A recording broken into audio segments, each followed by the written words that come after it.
اگر آپ کو یہ قرار ہی نہیں آئے گا, ٹھہرنا ہی نہیں آئے گا کسی میدان میں. دیکھیں کچھ ایسی اذیتیں ہوتی ہیں جو اذیت ناک ہوتی ہیں, لیکن اگر غلامی میں آ جائے نا آپ تو وہ اذیت ناک نہیں ہوتی, اس چبن میں مزہ آنے لگتا ہے. کئی درد بھی مزیدار ہوتے ہیں, کئی درد بھی, کبھی زخم ٹھیک ہونے پہ آ جائے نا تو اسے چھیڑو تو مزہ آتا ہے, اس لیے کہ کچھ درد بھی مزیدار ہوتے ہیں. آتش سے کسی نے کہا تو روتا بڑا ہے, اس نے کہا محبوب کی یاد میں تڑپتا ہوں, ابھی تو ایک دل ہے, میری تو خواہش تھی کبھی دو ہوتے نا تو صحیح کر کے تڑپتا. رب نے دل ایک بنایا, کہتا وہ مزہ دیا ہے تڑپنے کہ میری آرزو ہے یا رب میرے دونوں پہلوؤں میں دل بے قرار ہوتا. درد میں بھی مزہ ہے, پر شرط یہ ہے کہ لوگ درد میں بھی جینا سیکھیں. ہم نہ آرام میں جینا چاہتے ہیں, پنکھے کے نیچے جینا چاہتے ہیں. کاش کہ ہمیں صحرا میں بھی نیند کا مزہ لینے کا طریقہ آئے, پھر زندگی کے سارے راستے آسان ہیں, پھر اقرار بھی مشکل نہیں. لیکن چونکہ حوصلہ نہیں, صبر نہیں, وہ والا قرار نہیں جو ایک مسلمان سے رب رسول کا مطالبہ ہے. حدیبیہ کے موقع پہ نا نبی پاک صلی اللہ علیہ وسلم نے جو شرطیں کافروں کے ساتھ طے کی تھی نا, حضور نے نور بصیرت سے کی تھی نا, تو انہی شرطوں نے پھر فتح کے باب کھول دیے. ان فتحنا لک فتحا مبینا. ایک شرط یہ تھی اگر کوئی مسلمان مدینے سے مکے آئے گا تو مکے والے واپس نہیں کریں گے, رکھ لیں گے. پھر غور کریں, کوئی مسلمان اگر مدینے سے مکے آئے گا تو مکے والے واپس نہیں کریں گے. اور اگر کوئی بندہ مسلمان اپنے آقا کی مرضی کے بغیر مسلمان ہو جائے اور وہاں سے وہ مدینے آئے گا تو حضور پناہ نہیں دیں گے. تو میرے بھائی محبوب کی طرف سے آنے والا نہ صرف سوکھ ہی نہیں قبول کرنا چاہیے, دکھ بھی قبول کرنا چاہیے, دکھ بھی قبول کرنا چاہیے. ہمارا یہ مسئلہ ہے کہ ہم نہ میٹھی میٹھی کے قائل ہیں, کڑوی کڑوی کے قائل نہیں. اگر وہ کبھی دکھ دینا تو محبوب کا دکھ بھی سکھ سمجھ کے قبول کرو. ہاں اس کی طرف سے کانٹا ہے کبھی تو اسے پھول سمجھ کے قبول کرو, وہ چبھے گا نہیں, انشاءاللہ مزہ ہی دے گا. وہ قبول تو کرو نا. تو اب حضرت ابو بصیر رضی اللہ تعالیٰ عنہ ایک صحابی تھے, ایک تو حضرت ابو جندل رضی اللہ تعالیٰ عنہ تھے نا, تو وہ تو حدیبیہ میں آ گئے, حضور مجھے لے جائیں. تو نبی پاک نے فرمایا میں نے وعدہ کر لیا ہے, ان کو بھی حضور نے واپس بھیج دیا. اور یہ بیچارے نا اپنے آقا کی جیل توڑ کے مکے سے بھاگ کے مدینے آئے. یا رسول اللہ مجھے قبول کر لے, میں بھاگ آیا ہوں, وہ بڑا ظلم کرتے ہیں, مارتے ہیں, تکلیف دیتے ہیں. وہ آئے تو ادھر سے نا اس کے مالک نے ایک دو بندے بھی بھیج دیے رکا دے کے کہ یا رسول اللہ آپ کا تو وعدہ تھا کہ آپ بندہ رکھیں گے نہیں. یہ آئے اور رکا بھی آ گیا. اب ذرا منظر کو سمجھے. ہمارا تو یہ مسئلہ ہے کہ کہتے ہیں کہ میری 99 باتیں مانی ہیں, ایک نہیں مانی, لہذا میرا تعلق ہی کوئی نہیں. لیکن یہاں کیا کیفیت ہے, بندہ رو رہا ہے, تڑپ رہا ہے, حضور میں مار سے بچتا ہوا آیا ہوں, جیل توڑ کے آیا ہوں, مجھے قبول کر لیں. ادھر رکا آ گیا کہ آپ کا وعدہ تھا رکھیں گے نہیں. اب یہ کتنا مشکل مسئلہ ہے. لیکن رسول پاک علیہ الصلوۃ والسلام نے فرمایا ابو بصیر میں نے وعدہ کیا یار تجھے واپس جانا پڑے گا.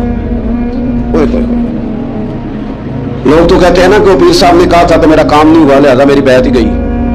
بھی وہاں غور کر لیں, کہیں ایسا تو نہیں کہ ہم بھی کمزور پڑ گئے ہیں, ذمہ داری تو لے لی ہے پر اب ہم ادا نہیں کر پا رہے, ورنہ وہاں سے معافی لے لے.